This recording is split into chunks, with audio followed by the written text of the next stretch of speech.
Hello everyone and welcome to Total War Arena Academy Alexander the Great Patch 10. Alexander the Great is known as an assault commander. His abilities include Hammer, a hard-hitting charge which is Alexander's primary damage source. It can be used to close the distance or gain distance on enemies, or it can be used for a short impact charge which causes a large amount of damage. Combined with his other abilities, this gives Alexander the Great the greatest charge for cavalry in the game. His second ability is Anvil. This not only increases charge damage the enemy takes, but also makes them unalterable, allowing you to really lock down the enemy. This can be useful for stopping cavalry from retreating once they engage you, as well as simply stopping enemy units from using their abilities.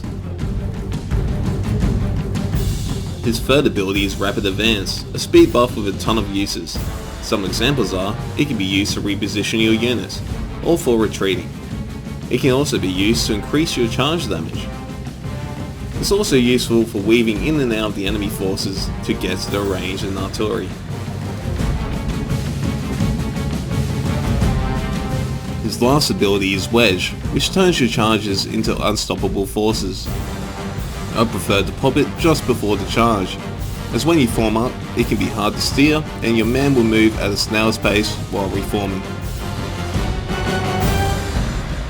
So as you can see, Alexander has a great kit for charging, so it's important to use Hammer to its full potential. In this video you can see that Hammer doesn't require much acceleration, especially with Rapid Advance to do damage. So even when caught out, Hammer can provide a large damage boost.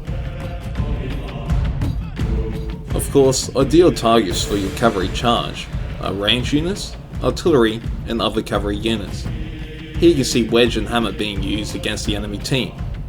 As you may have noticed, I put Wedge just before a charge, so my men don't come to a complete halt when trying to reform.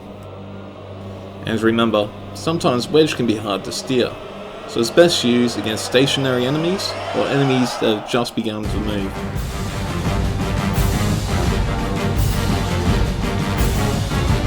Hammer can also be used against melee units, especially melee units already engaged in combat. Here's Hammer being used on some swords. As you can see, my allies call for help, so I line up a charge on the enemy, killing 42 enemy swords while only causing 4 friendly fire. In this situation, it's best not to use Wedge, as it will penetrate straight through your enemies and into your allies, causing too much friendly fire. That brings us to the end of Total War Arena Academy Alexander the Great. Thanks for watching and don't forget to subscribe and thumbs up. Until next time, happy gaming.